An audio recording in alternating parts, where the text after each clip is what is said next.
भाइयों और बहनों, राष्ट्रपति जी ने आपातकाल की घोषणा की है। इससे आतंकित होने का कोई कारण नहीं है। दोस्तों, क्या आपने सोचा है अभी जो लोकतंत्र पर हत्या हो रही है और जिस हिसाब से लोकतंत्र को तोड़ा जा रहा है, क्या पहले कभी ऐसा हुआ नहीं? हम आपको बताने वाले हैं आज आपातकाल के दौर की स्थिति कि लोकतंत्र के चौथे स्तंभ के ऊपर कैसे घिनौने वार किए गए थे और क्या क्या वारदातें उनके साथ हुई थी। भारत में मीडिया को लोकतंत्र का चौथा स्तंभ माना जाता है। हालांकि स्वतंत्र प्रेस को इंदिरा गांधी के शासन के दौरान बड़ा झटका लगा था, जब उन्होंने तत्कालीन राष्ट्रपति फखरुद्दीन अली अहमद को 25 जून 1975 को राष्ट्रीय आपातकाल की स्थिति घोषित करने की सलाह दी। 26 जून 1975 की तड़के ऑल इंडिया रेडियो पर इंदिरा गांधी ने कहा, राष्ट्रपति ने इमरजेंसी की घोषणा की है, घबराने की कोई बात नहीं है। देश के आंतरिक अशांति को कंट्रोल करने के लिए 21 महीने का आपातकाल लगाया गया था, जिसके बाद प्रधानमंत्री इंदिरा गांधी ने संवैधानिक अधिकारों को निलंबित कर दिया और प्रेस की स्वतंत्रता भी वापस ले ली। सभी घरेलू और अंतर्राष्ट्रीय समाचारों पर रोक लगाते हुए तत्कालीन पीएम ने कई विदेशी पत्रकारों और संवाददाताओं को निष्कासित कर दिया, जबकि 40 से अधिक भारतीय पत्रकारों से मान्यता वापस ले ली थी। तत्कालीन प्रधानमंत्री इंदिरा गांधी ने प्रेस पर प्रतिबंध क्यों लगाया, ये सवाल हमेशा से उठता रहा है। यह एक बहस का मुद्दा भी है।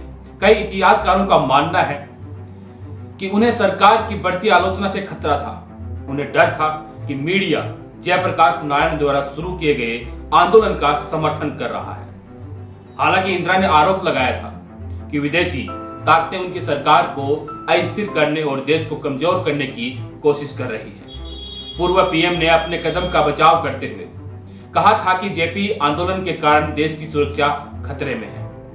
आप लोग कभी कभी सोचते होंगे कि सरकार द्वारा जो प्रतिबंध लगाए गए थे वो क्या थे। ये सवाल आपके मन में भी आता होगा, मेरे मन में भी काफी बार आता है। तो आइए जान लेते हैं इसी के बारे में। हिम्मत की पूर्व संपादक कल्पना शर्मा ने कहा कि मीडिया संगठनों की अफवाहों पर ध्यान न दें और मुख्य प्रेस सलाहकार की अनुमति के बाद ही स्टोरी प्रकाशित करने के लिए कहा गया था। समाचार को सेंसर करने के लिए मुख्य प्रेस सलाहकार का पद सृजित किया गया था। टाइम्स नाउ की रिपोर्ट के अनुसार शर्मा ने कहा, जहां खबर स्पष्ट रूप से खतरनाक है, वहां समाचार मुख्य प्रेस सलाहकार को स्वयं दबाकर उनकी सहायता करेंगे।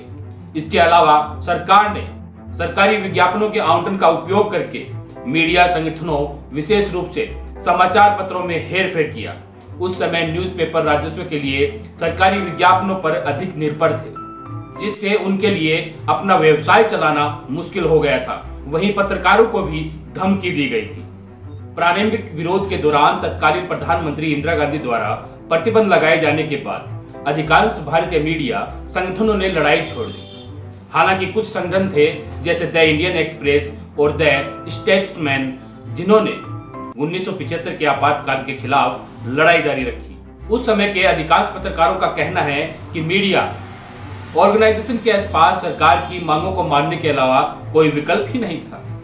ज्ञानी शंकरन के नाम से मशहूर इंडियन एक्सप्रेस के रिपोर्टर एनवी शंकरन ने कहा था कि इंदिरा गांधी सरकार स्वीकृति में देरी करके अखबारों को मारना चाहती थी। एक अन्य प्रसिद्ध पत्रकार खुशवंत सिंह ने आपातकाल का समर्थन किया था।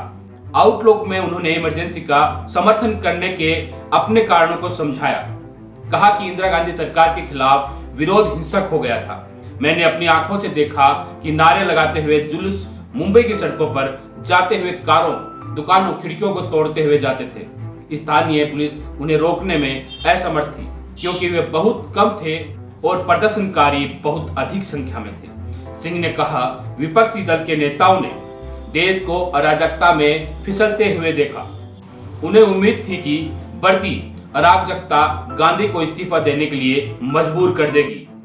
अब हम आपको ये बताने वाले हैं कि आखिर ये प्रतिबंध समाप्त कैसे हुआ। ये जो प्रतिबंध लगाया गया था, ये किस प्रकार से इसको समाप्त किया गया। जनवरी 1977 में आपातकाल समाप्त हो गया। इमरजेंसी की समाप्ति के साथ भारत में नए लोकसभा चुनाव हुए, जिसमें जयप्रकाश नारायण के नेतृत्व में जनता पार्टी ने जीत हासिल की।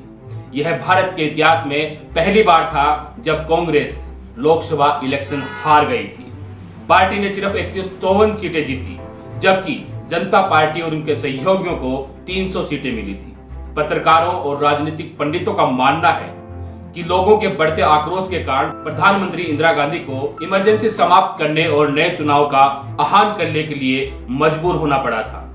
बाद में मोरारजी देसाई को देश का पीएम के रूप में नियुक्त किया गया था, जिन्होंने देश में प्रेस की स्वतंत्रता को बहाल करने के लिए कई कदम उठाए थे। तो दोस्तों, ये थी गोल गोल कहानी एक लोकतंत्र को मारने की और उसे वापस उठाने की। लोकतंत्र के ऊपर जब हमला होता है तो अच्छी सरकारें हिल जाती हैं दोस्तों। और यही हुआ था कि जब देश में आपातकाल लगाया गया तो मीडिया को बंदी बना दिया गया था। वो जैसा कहते वो मीडिया को वैसा ही करना पड़ता था। इसीलिए वो सरकार टिक नहीं पाई और वापस उस सरकार को वहां से भागना पड़ा। और जब दूसरी सरकार आई तो उन्होंने प्रेस के बारे में कुछ सोचा और उन्हें आजादी के बारे में भी अलग जगह के लोगों में ये बताया कि पत्रकार और ये लोकतंत्र का चौथा स्तंभ कमजोर नहीं है। और कितनी सरकारें आती है, कितनी सरकारें जाती हैं, मगर ये देश का जो लोकतंत्र का चौथा स्तंभ है ये वैसे का वैसा मजबूत खड़ा है। तो दोस्तों, मेरा नाम था रवि सेवदा।